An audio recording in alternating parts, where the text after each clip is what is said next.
Hello everybody, just an update on the snake terrarium. I got the bottom trim installed to hide the screws. I'm going to put some more trim on this edge and this edge to hide all these screws. And I don't have a table saw, so my cuts weren't exact, and it kind of shows. You can see the crevices and cracks. I'm thinking I'm just going to fill those in with wood putty or wood filler. And of course I'll have trim here as well to hide the screws. One word to the wise. The top part on this build is the last piece to go on. And like the dumbass that I am, I went ahead and pre-cut it, thinking that by the time I got done with the rest of the build, this would be all good. Well, it's nice and level right here, nice and flat all the way across, and here. But then you see how when I measured it, I was pretty much in the middle of the build, and I just basically set a sheet cut bigger than the cage on top, traced around it with a pencil and cut it, but you never really know what kind of twists and turns this box is going to make by the time you actually get around to putting the lid on. So now I've got kind of a conundrum. And I'm wondering, do I just start over, or can I take like a Dremel tool and just cut off the access to make it fit? And then over here, when I put the trim on here, it's gonna sit above this, and I can put wood filler in here between the gap of the plywood and the trim that I'm gonna put in. Down here on the bottom, I had a problem with the plywood not in the floor support that I'd installed. It wasn't really even, so when I put on the trim here, it didn't want to sit right. There's some gaps that I didn't want, but this is my first build. I'll learn from it. I'll grow. And the nice thing about it is it didn't cost me that much money. If I have to, I can throw this whole heap of shit into the burn pile, invite some friends over for some beers and marshmallows, and we'll be good to go. Make some s'mores. And of course I'll take the snakes out of the cage before I throw it in the burn pile, but overall the build's going nice. I don't consider this to be a major mishap. It's fixable.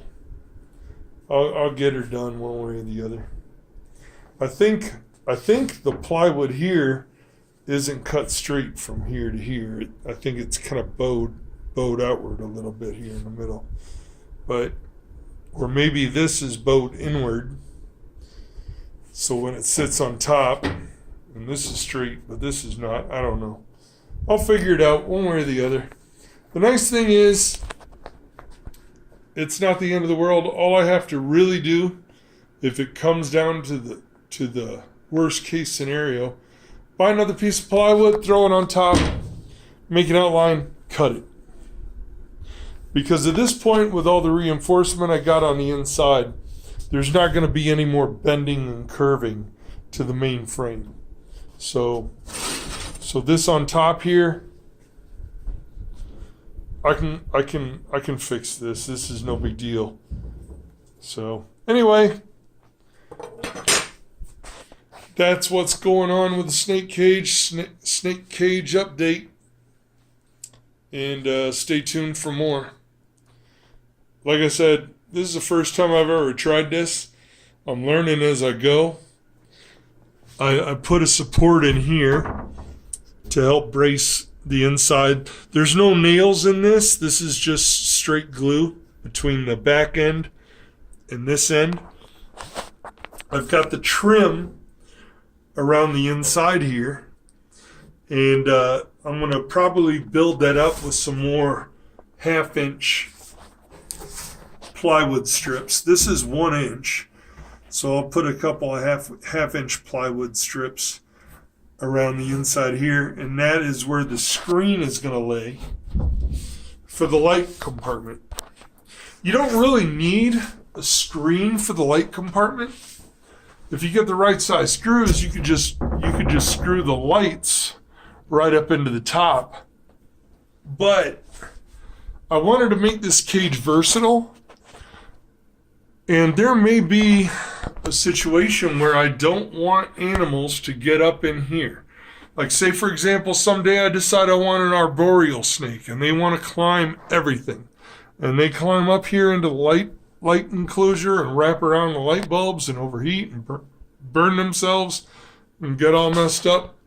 I don't want that. So I have the option of being able to put a screen in this area. But the problem is with this divider I got here, and I wanted that just for structural support. With the divider in here, if I put the screen in, I don't want to make it permanent. The build that I'm basing this off of, SerpaDesign, he's amazing. That guy has got such good talent and ingenuity. But I'm basing it off of his design, and I'm basing it off of his design very poorly. I can't mimic it.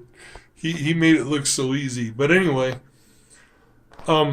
his screen in here in this area was permanent. I didn't want to make it like that. I wanted to make it so I could remove the screens if I wanted to. Well, the problem is this piece right here. If I put in one giant screen all in one piece, I can never pull it out unless I take off the top. And by the time I'm done with the construction, with the trim, and the extra pieces I'm going to put on top to support whatever I lay on top to keep it from bowing, I'm not going to be able to remove whatever screen I have in here. So I'm going to basically put the screen in sections. So this side will have 2 sections of screen, one here and one here. And then this supports them, that supports them. And I'd be able to take out those screens. I'll be able to just pull them out through this drawer. Same thing on the other side. There'll be 2 sets of screens. At least that's my idea. On SerpaDesign's build, this piece, the bottom piece, fit inside of the cage and laid on directly on top of his interlocking grid that he designed. So basically he screwed the bottom in from here. Well, this bottom on my design, this bottom is underneath all the sides. The only thing screwed into the front of the bottom piece is this piece right here and this piece right here. Those are the only things that are screwed directly in to the face of the plywood on the front. The reason I did that, I just figured it would be structurally more sound. Also, I cut these pieces wrong for the bottom, for the substrate tray. I wanted a 6-inch deep substrate tray. This turns out to only be about 5 inches. And if I were to do the interlocking grid and lay the bottom inside and then tap it down with a hammer, that would have caused me to lose space for my substrate. And like I said, I mean, with a lot of snakes, you don't need a lot of substrate. I use basically a dirt mix, dirt, sand, and vermiculite with my false water cobras, and it helps hold the humidity. I don't have to worry about impaction if they accidentally swallow substrate. And I'm thinking I'm going to try a bioactive substrate for my false water cobras. They say it doesn't work out very well because false water cobras are heavy snakes and they're very active and they move around a lot, and whatever foliage or whatnot you put in their cage is probably going to get destroyed. That's the rumor. We'll see. I don't know. We'll see. I'm going to try it, and I'll give my review later for all of you to enjoy. And until next time, now I'm going to try to figure out what the hell I'm going to do with this lid. Can I fix it, or do I have to start over? I'm thinking I can probably fix it. I got a Dremel tool. I'll go to work. Laters.